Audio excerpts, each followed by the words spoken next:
Allah kata, ulaika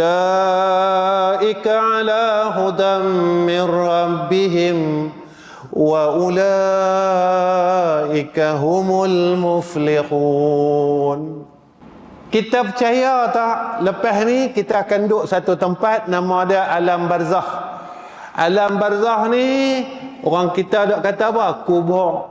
Kubur ni gelap. Nak bagi terang, Nabi suruh buat macam ni. Kubur ni sempit. Nak bagi luas kena buat macam ni.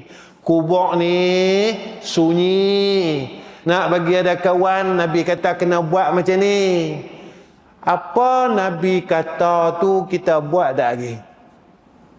Atau kita tahu kubur ni sempit, kita buat tak reti ya. Sempit pilah. Kubur ni sunyi, kita buat tak reti ya. Kita tak cari kawan dalam kubur.